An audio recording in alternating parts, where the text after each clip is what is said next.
Terran Lab Show. The Terran Lab Show. The Terran Lab Show. The Terran Lab Show. It's the Terran Lab Show. It's the Terran Lab Show. Where the topic of discussion is you. So let's go. Hello, everyone. How are you? How are you? This is the Terran Lab Show. In each episode, we are going to dive into the incredible stories of everyday people making a difference in our community. We have teamed up with Chicago News Weekly to bring you the health and wellness journeys of those shaping our world. Thank you so much for joining me. And thank you so much for joining me. Thank you so much for joining me. We have Devona Barnes. Yes. A portrait photographer and lighting painting facilitator based in the Chicagoland area. Through her work with Devona Barnes Photography, she uses photography as a tool for connection, confidence, emotional expression, and wellness. Her journey through entrepreneurship, personal reinvention, and an autoimmune challenge has deepened her passion for wellness, healing, and honest conversation about resilience. Whether behind the camera or in a conversation, her goal is to inspire people to see themselves and their stories differently. Thank you so much for joining me, Dee. Thank you so much. Can I call you Dee on the show? Call me Dee. Okay, now that I have already? Yes, everybody calls me Dee. Okay, great. Well, thank you so much for joining me. We've known each other for a while now. Yeah. And I was just saying before that you have been inspirational to me. And I just want to say thank you again to the world, you know, for looking after me, right? We all know what you did, so we won't go into that, but just thank you because it meant a lot to me when I first got here to Chicago. So tell us about, though, how did you get started in photography? I've seen some of your work, and to your point, you want to capture this connection, this resilience of people. And we're going to get into your journey, which has your own connection and resilience. But how did you get into photography? And then we're going to connect it together. Initially in photography, you know, you grow up in school, you're looking to see what type of creative you can be, right? They give you crayons and markers and they just say, go at it in school. And I wasn't gifted creatively in that way. My mom had it was an old camera, like a Kodak, and you had to put film on, the flash on top. And so she would have me go around to family and take pictures at the cookouts and, you know, birthday parties and so forth. And then I took on. You had to adjust the film, the thing on the top, You had to put the flash on top, and it's like poof. You know, it was like this. You got four shots, right? And so that's what started me with photography. It was just being able to go around to different family events or events like the friend groups when you're on a field trip. And that was my way of being an introvert and getting out there and sort of socializing without having to socialize, I'll say. And when did you know, though, that, wow, this is something I kind of like to do? Like it became more, it wanted to be a business as opposed to a hobby. When did you make that transition? That was in your mind. Like years later, I was working at a corporate office and I took pictures of my oldest two at the time. Okay. And I had just went and got, you know, some fabric from a fabric store, put up the background, got some lights from Home Depot. Yeah. I think it was Builder Square back then. Okay. And so I took pictures of them and somebody walked past my desk and they're like, where'd you go to get that done? And I'm like, I did that. Oh, okay. Oh, can you do, you know, my nieces just had a baby. Can you do the baby photos? And it just kind of kept going from there. And it built into either family photos, birthday parties, different types of events. Was it like, hey, I did this? Or yeah, I did this? Were you like surprised that they? Every single time. It was like, really? I did this. Like, wow. And they're happy, right? Yeah. So it's not even like, oh, it was good, you know, a couple $100 or, you know, it was good. It was like, we are so glad you came out. Like, we are so glad you did this for us. And that just made me go, maybe this is it. Yeah. You know what I mean? Because I wanted to capture the moments, the memories, you know, things like that. So it did surprise you for a long time. Does it still surprise you to this day? Yes. Yes. Okay. Because I stopped photography for a while. You know, cell phones came in and everybody's snapping.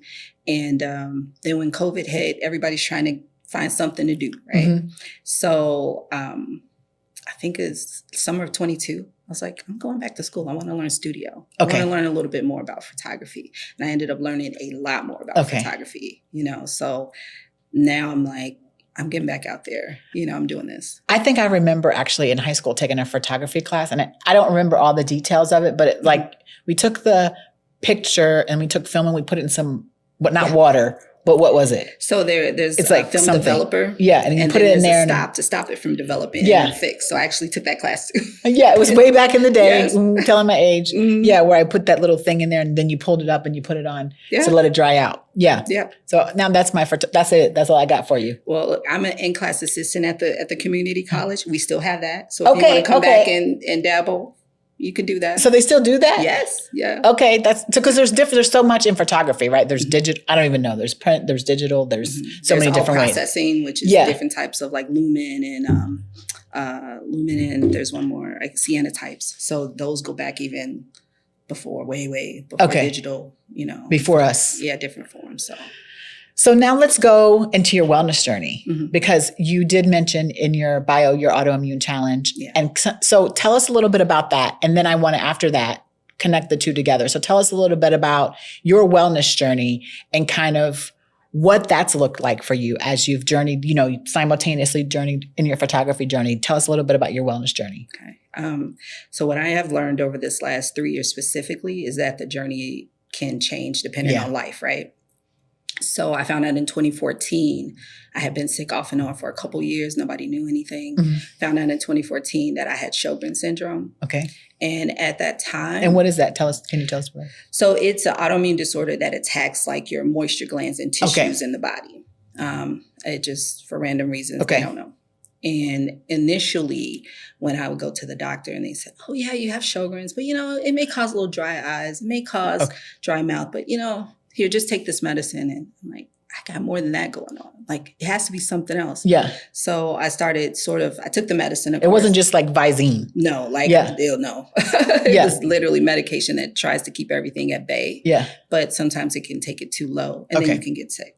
So it was always trying to find a balance. And so I started sort of doing my own research on different autoimmune conditions. And I'm like, this sounds more like lupus. This sounds more like, and literally from where the symptoms chart was back then to where it is now, it sort of mimics lupus and a bunch of other autoimmune conditions, right? So I had to learn that certain foods can trigger it. We hear a lot nowadays, like about anti-inflammatory foods and things like that, or foods that cause high inflammation in the body. But I had to learn this like 15 plus years ago. And so. And when they didn't really know, or you were trying to figure it out on your own, and then they were kind of pushing you to, like I said, just take some Visine and call me in the morning. Exactly. Yeah. Exactly. And so that journey, I had to learn a balance of, say, how much can I do? Because I used to just jump in and somebody said, come help me move, come help me paint a house. I just like keeping busy. I would do it. And I was raising kids in the process. But then I was like, I'm getting too tired to do this. I'm getting too old to do this. Yeah. And they were like, why do you keep saying that? Like, I was in my 30s, right? Because you really were too tired. I literally, And so, learning that I have to find a balance.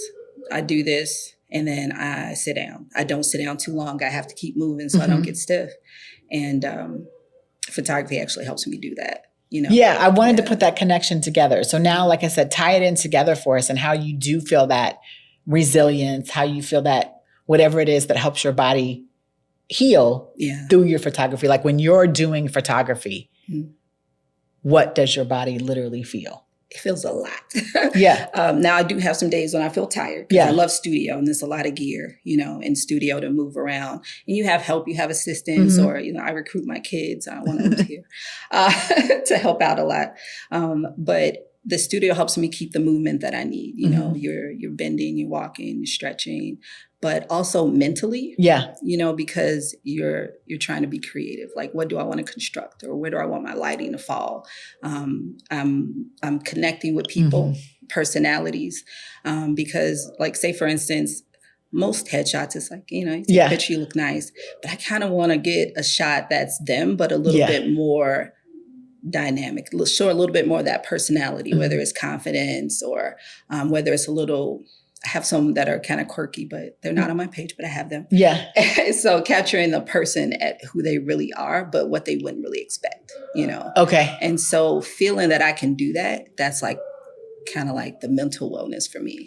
It's kind of like your happy place where you can come in. And you bring people out of their shell probably too, right? Yes. I think that's interesting to see too, like probably being able to bring people out of their shell, maybe like you said, capturing something that they wouldn't necessarily capture in themselves. Yes. you know, but I do think when I look at the work, it's like you kind of see into people's souls. I don't want to say that, but I want to. Not souls. Yeah, I know, right? Like souls is deep, but you know what I mean? Yeah, you kind of do. do. A better word. You kind of see, I see like the eyes are the window to the soul. Right. You know what I mean? So you do see a lot of into people. Yes. You know, in photography. And I think that's okay. Yeah. I think that's kind of what you're supposed to draw out of people is like their inner workings, you know, like what makes them happy, what makes them cry, what makes them sad, what makes them all the things. So you feel like in a way that's helped you kind of come out of your shell? Yes. Because especially to see, you know, somebody that's, I hate taking pictures. Yeah. You know, because I feel that way sometimes, right? So I hate taking pictures. I don't feel like I look right. And then it's like, okay, I'm talking to them and I kind of I catch that look that I know is going to pop. And they're like, you know, and it's just a whole different feeling, right? So since they go home with a different feeling, I'm going home with a different feeling. So what do you feel about this whole thing of, this is not on here, so we're going to go up. But it just made me think about it. What do you feel like this whole thing about the perfection, right? Like when we're talking to, you know, to the camera now, we're talking to each other and it's like, okay, this, that, that. What do you feel about that whole thing in the world now where we are so focused on perfection versus like taking a picture of someone it's just not perfect? Like, are people so engulfed in this perfection that photography and their creativity kind of gets stifled because people are so worried about perfection? Yeah, it definitely happens. And I see it too a lot working at the school where somebody could be shy and not really want to put their work out because we lay all our work out to be critiqued. And it's to help you grow, right? It's not to say, oh, you should have did this or that, but just to help you see what somebody else is seeing. Are you presenting what you want to present? And so to me, when you are going for perfection, I feel like unless you have X amount of years under your belt and you've worked with thousands of people, you're still not going to have a perfect photo. But I don't think you'll be confident that this is that perfect shot, right? Yeah. And so I think practicing, working with your subject and getting a shot that's beautiful in that moment, nobody's going to notice any imperfection. They're going to notice that beautiful shot. Do you think that people notice? There's going to always be somebody that notice, right? Yeah. There's going to always be somebody to pick something. And I think that's why a lot of creators, a lot of crafters, they may be stifled because they're worried about that opinion. That's what I mean. Yeah. And being on social media, you have how many opinions? A gazillion. How many, right? How many opinions versus just if I showed you and 5 other people in a room, you know, and maybe one person thought that, but it's like, it's not that big a deal. I'm not going to mention that part, but it's nice. It's a nice shot. On social media, there's going to be somebody that make you feel like, maybe I should have did better. I think that's where it comes in, just like owning your craft, you know, and saying, you know, you're being okay with it. Like I'm learning that too, as I, you know, explore more into the show and the different things I'm working on, is just be me. And I'm not perfect, you know, and all the things, everything about me is imperfection. And I call it where purpose meets progress, right? Because we're all in this world of where progress, you know, we're chasing perfection, but we really should be chasing just being better. Yeah. You know, and then being content. And being content. You know, and I think photography, you know, nowadays people are so, oh my gosh, because I remember back in the day, I used to do some modeling and they used to take pictures of me and they would take pictures of me. And literally when I would see the shot, like without even saying anything, they would be like, "You're no freckles. Like we do not want her freckles. Like see, that's not at all. Not that they just went away. They literally were very intentional about saying no freckles. And I was like, wow, like, you know, and now you see freckles all over the place. Yep. All over. You see people adding freckles for a photo. I get on my social media, I get advertisements for the freckle put on. I don't know what that thing is called, but the thing where you put because I think social media picks up that I have freckles. So like, you gonna put some more on? I'm like, no, these are mine. Right. But I think photography must be that, you know, that balance between finding the perfection and then, you know, finding that progress. And then for you, you know, taking your own resilience and saying, how can I put what I've learned with myself into my photos? Right. And into my clients and into my profession. And so it's kind of an interesting, like, that's what I said, now let's connect the two together, give us insights into your personal connection and your wellness and your photography and how that's come together. Yeah. When I photograph a person, I want them to look authentic. Yeah. And I want them to look themselves, right? So especially with photography, there's a lot of talk about like AI. And yes. And I forgot about AI. Right, like how's that going to play into the... It's already playing in. There's so many conversations. I saw a conversation on LinkedIn. I forgot about that. How could I forget about AI? Right. And people are saying, well, if I don't have time to get done up and take a photo, I think AI is fine. And somebody else said, but is that you? Yeah. Is that you presenting yourself to them? And that you should be, people want to, if they're following you and they're following your brand, trust that it's you. Yeah. And so, and this is aside from me being a photographer, I buy into that. Like, be yourself, right? Yeah. How many of us have somebody that may want their picture photoshopped to the point where it's almost not really not you anymore. Like you, You're like, right? who is that? Right. And I'll touch up some pimples, I'll touch up some blemishes, things like that. I want to make sure the person shows up their best and that they look polished in the photo. But if you can't come from behind the photo and somebody can't recognize that this is Terran, that's not a photo I'm putting out. Yeah. I want you to be confident, not like, oh man, she made me look so good, but I don't really look like that. Yeah. I want you to come out like, yep, that's me. That's me. And all my freckles and all my imperfections or whatever. And it's not imperfections, it's beautiful, right? Yeah. It's just all in how we're trained to see ourselves. So social media or society can train us to feel a certain way. Freckles wasn't in, now freckles is in. My best friend has freckles and she got so much attention from having those freckles and red hair growing up. And freckles are in now, but they were not in, and the same thing with hair. Like I get the same thing with hair because it's like, people want long hair. And then I have no hair. I think even in my picture back here, it's like, okay, just being okay with, I don't have any hair. You know what I mean? It is what it is. I'm not, when I used to compete, I remember them thinking like, did you want to wear a wig or extensions? And I was like, no. Right, nothing wrong with those who do. I just don't because I won't be able to function. Right. You know what I mean? If you give me that. So I think it's just interesting the way photography, yourself and wellness all, because it's more like your inner wellness, even of your clients and of yourself. Thank you. Yeah. Right. The way they all come together, it all plays a role. Yeah. Like I just thought about this when you said hair, and me and my daughter had a talk about this because I got my hair done. I told this lady, all this was gray yesterday. Leave it gray. 24 hours ago. All right. I said, leave it gray. I want my edges gray. Yeah. The first thing that grows back gray. Leave it gray. I've been growing it out for like 6 months to a year. I said, but just dye the top. I didn't want as much salt and pepper, right? She did what she did here. And I was just like, right? When I embrace what I embrace. Yeah. She's kind of like, oh yeah, we're going to do this and that. And I'm just. And you're telling other people to embrace. Yeah, right. Themselves. Yeah. And so it's just like, so we're going to have to work with that. But that's the things that we're dealing with, right? So even when I went in there, I said, I'm embracing this gray. It grows in here. Leave it. Just touch up the rest. You know what I mean? So it's a little dark on the top. And then she does what she does.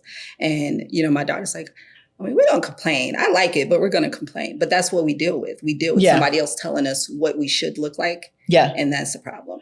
So we have to like hold strong to who we are and just embrace it. I love the connection between what we look like, the photography, like I said. Now, how do you hope to inspire others to see themselves in photography and their own wellness journeys? Like, how do you hope someone looks at their picture and says, either I need to be well, I am well. How do you hope how do you hope others make the connection that you did between their pictures and their own journeys? Yeah. Like for me, especially with some days I don't feel well and there's no way I would take a picture today because I just don't feel well. What can I do to feel better? What can I do to be comfortable in front of that camera? And so it was nutrition. It was getting out and socializing and not just, because sometimes I'm in the studio, I'm like a mad hatter. I'm in the studio and I'm okay by myself. I don't have to really socialize. But I have to. You have to get out. You have to socialize. There's certain things that you have to do to feel comfortable with who you are. And I think once you make those steps, you accept yourself to show up as you are versus what society wants you to be. So, and that's hard. It is. Do you think people look at themselves in pictures you take and can tell? Like there's pictures of myself that I know I was sick during those pictures. Same. Yeah. So I think that they can, but I think that's just from the perspective that you know you had that day. Mm-hmm. And see, that's one thing about photos is capturing a moment, right? Yeah. And so that's why we have some people take pictures at parties and everything, because we want to remember that. So if you take a picture and you're not feeling well, you're going to see that, Mm-hmm. right? Versus when you take a picture and you're feeling good, you remember you felt good. Yeah. And you see that in the photo. So I think a lot of that is mental as well. That we may see a little bit more in that photo than somebody else will. Yeah, I think that's, very true. Mm-hmm. And what I wanted to say was, so I have a few pictures. So when I was diagnosed with cancer, there was a time period where I didn't tell anybody. Okay. Only my husband knew. So he and I knew. And for whatever reason, I don't remember all the details, but we traveled and we went to see family. Mm-hmm. And we did something else where we had a lot of pictures taken during this time frame of me knowing I had cancer, but no one else knowing. Mm-hmm. So I have all these pictures and I remember, I could show them to you to this day. Mm-hmm. And I go back and I look at them and I think, I knew in those pictures that I had cancer and no one else in this entire room except for my husband did.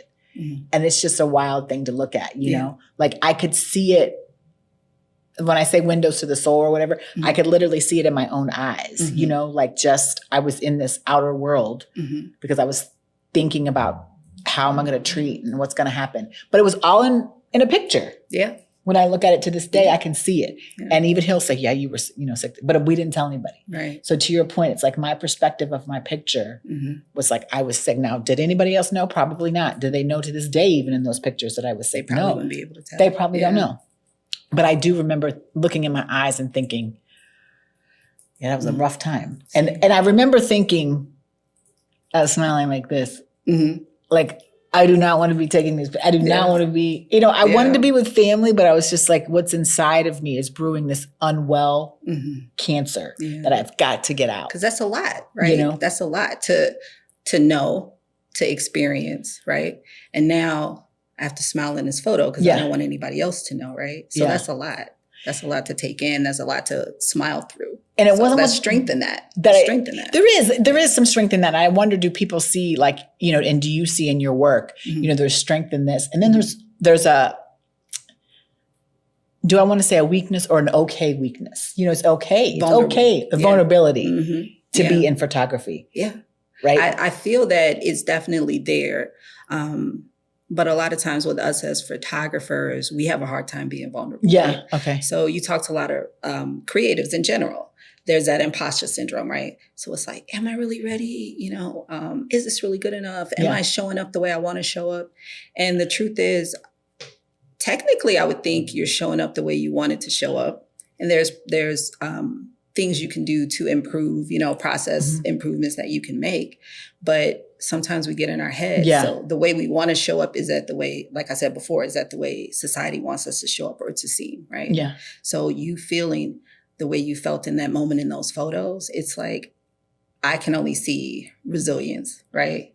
And I want to look at the pictures too, but I can only see resilience in you experiencing family going through that. Yeah, it was great to be with family. Knowing, right? That part was great, but the other part, knowing what I knew, was not exciting. So but other people might not even come around. And they have no idea. Yeah. Like if I put the pictures up there, you probably on the screen, you'd have no idea probably. But I look at them, I'm like, oh man, Yeah. So how do you feel like you're going? What's next as far as like photography, and then what's next as far as wellness, and then what's next as far as, again, connecting them back together? Yeah, I feel like I'm trying to build something that's going to show it all, right? So I'm always, in my mind, I'm always going to do portraits. I'm always going to work for small businesses, entrepreneurs, right? It's just a part of who I am. I like seeing people build and grow. But with what I'm trying to create right now, Light Method Studio, it's light painting. It's been around almost as long as photography. Not a lot of people know about it. Some people, light painting is... I was going to say, tell me what it is. And I'm about to sound like a geek because I get excited. No. Okay, so light painting is having your camera. It's like some slow shutter movements. Okay. Right? So let's just say you got the camera open for a certain amount of seconds. And it's capturing all this movement as you hold the light wand in darkness. Okay. As you hold the light wand and you're making the movement, the camera is capturing all of this movement. And so what I'm trying to do, I've reached out to a couple like assisted living places so that seniors can have this movement, right? and they can have this creative experience, this wellness experience, this art experience, right, with each other in a community that's safe, and they can create art. And so we did about 2 sessions so far. It went great. I have another one coming up. I'm just trying to like bring awareness to it. Because the people that do light painting, they are creatives, and you can see some people that do angel wings around a person, and it's awesome, right? But I want to bring it to people that may not always have that opportunity to experiment with that type of art. So I see that working well too in a survivor group. Yes. Okay. Yeah. You just turned me on to that too. Like thinking about, how there's lots of therapies that you go through when you're in any sorts of, whether it be heart disease, whether it be cancer, in those survivor type groups. I feel like this was because I know even going through treatment, like all the things I went to just as a healing mechanism, right? And I still go to this day, right? And so I feel like it's almost like that would work well in that type of setting too, in a hospital, maybe, but more like a group setting of survivors that get together and they talk about just their healing journey. Because I know someone else came on the show and we were talking about painting, and that's one of the things that I did too. And I can't paint, by the way. Same. But it was just I could light paint. Yeah. I don't even know what that is except for what you just told me. So I feel like that would be something to experience through a healing journey as well. Okay. I don't know. Yeah, I'm hearing you, and you got my mind like, I'm going to do this. Like, but when you said like thinking about through the whole person, right? Like the angel wings and, we talk a lot about, we were just talking too about energy and things like that. And I feel like, this gives people an outlet that. Oh, I'm picturing my blue light and brush and electricity coming out of some people to show some energy and some strength in that. So you got my and you need that creativity buzzing over here. When in medical journeys, you need this energy and you need this thing that comes out of you being creative. Yeah. I think a lot of creativity is brought out of these tough times, like you even mentioned for yourself. Yeah. So a lot of this creativity and being well, creativity is brought out of, or let's see, out of the dark times. Yes. Yeah. Because I think about COVID. Think about how many people became not just business owners, but crafters, T-shirt designers, what are those coffee mugs, the cups that they bedazzled? Like so many people tapped into their creativity at a time when they didn't know what to do. I was thinking that, when you were thinking of cups, I was thinking of those crazy Stanley cups. Yes. I was like, I don't know what they did. They didn't come out of COVID, but I do know a lot of things did come out of COVID, and I think that's when creativity starts. And so in those tough times, so that's why I thought of, a type of survivor group. And I'm glad you brought it up. I will definitely be. And what's next with you, like your personal as far as wellness? So for me personally, it was technically a restart, right? I didn't even tell you this. Okay, I'm surprised. But I just lost my dad like right before Easter. No. Yeah. He's been in my life since I was 14, raised by a single mom, and he was like my first protector, right? And it was unexpected. And so I fell off. I ate whatever I wanted to eat. All while I was down there trying to take care of him before he passed, I had to go to Mississippi. I was eating clean. I was eating low sodium. I was like saying no to any type of takeout. And then when he passed, I didn't care. Right. And so I started eating whatever. I wasn't really moving like I was supposed to. And I started to feel some of the symptoms coming up. So I said a few weeks back, let me get moving, let me get going, let me get back on track. He wouldn't want this for me. And so the reset is learning that you can think you have it all together. You can think you have it all on track. Life's going to throw you off track. And for me, I can't like spend a lot of time saying, man, I shouldn't have. It's just like, okay, what can I do today? So going forward, what can I eat right today? I just told you I got to do that when I leave here, right? What can I eat right today? What type of exercises can I do today to move forward, to have more of a balance, like a constant rhythm, right? And so one downfall to working at a school, the schedules change, classes change every semester, and I have to kind of get back on track with that, and then my business. Yeah. And so I'm learning how to balance all of it right now. So balancing work, business, health, because sometimes with work, we tend to put health last. Yes. Right. We tend to say, I'll go tomorrow, I'll go do this. And some people prep, you can prep, but are you prepping 3 meals or are you prepping 1? Yeah. Are you prepping 2 meals and however many snacks? So that's my journey right now. Yeah. And I got my kids on board. So, and they're adults, but they got on board so we can all kind of be codependent on each other in that way. Yeah, I think you can be accountability partners, There you go. Making sure prep is not Reese cups or something like that. Right. I mean, it's okay to have one every now and then. But clean. Yeah, but clean foods. Yeah. Well, first of all, sorry to hear about that. First of all, we all here definitely are thinking of you during that time, this time. We do appreciate you coming on the show today. Thank you. So we were talking about earlier, I was talking about with your daughter, cats, meow. Mm-hmm. So I was giving a little glimpse. I have this little, cat situation, Midnight in Shadow. Mm-hmm. So this was not on the paper. Mm-hmm. So curiosity in the cats can be anything you want it to be, anything. Mm-hmm. What are you curious about? Take time. With cats? No, with just anything. Just the connection is curiosity in the cats, But what are you curious about? It can be photography, it can be life, it can be anything. I'm literally curious to see how many people can be okay being themselves in this day of social media, right? I want so bad because I grew up where not everybody had a camera, so everybody couldn't wait to take a picture. Mm-hmm.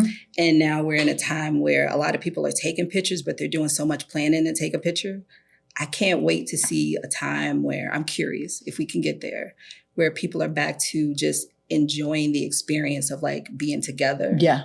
And not really worried about if somebody's over there with a camera, right? Enjoying the conversation. Yeah. And I don't know. I think we're getting there because a lot of people are kind of getting frustrated with the same old same and trying to fill shoes that they don't really want to fill just because, society says so. So I'm curious to see how many people I can get on board as well, say with light painting and just see what you can do. It doesn't have to be art. Just do some movements and let's just see what comes up. Because at a couple of those instances where we did that, I heard a lot of oohs and ahs. You know what I mean? It's like somebody's moving, they're laughing, they're giggling. And then when it pops up on the screen, what they created, it's like, oh, wow. Yeah. So I'm just curious to see more people just kind of being in the moment, I guess is the best way, living in the moment. It's so hard to do, right? As I'm just fixing my shirt and I'm over here and you over did that. there. I want to do that too. Yeah. I'm again, perfection. It's natural though, right? But do we have to be perfect? No. Does this world tell us we have to be perfect? Probably. But I think it's to your point. It's about being your authentic self and coming back to that in this world of so many things, especially telling us we have to be perfect. Mm. Well, I truly appreciate you coming on today. Thank you. I'm happy. I don't know if we can touch whatever these microphones. So thank you so much for joining me. I truly appreciate it. This is the Terran Lamb Show. If you have a story, I would love to have you on the show. If you know someone who has a health and wellness journey, I would love to have them on the show as well. I can be found at I am Terran L. Oh, we forgot. Where can you be found? Tell people where they can find you. Instagram is Devona Barnes Photography, and it's Devona, Barnes with an E, Devona Barnes Photography, or DevonaBarnes.com. Great. Say that again. Devona Barnes Photography on Instagram or DevonaBarnes.com to the site. Great. Thank you. I was go back to that. Yeah. So I am Terran L on all social platforms. You can also find the show on Apple Podcast. You can find the Terran Lamb Show on YouTube. You can find it on Spotify. And so I truly appreciate everyone for joining the show and for watching the show. And be good to yourself and each other. Until next time. Bye-bye.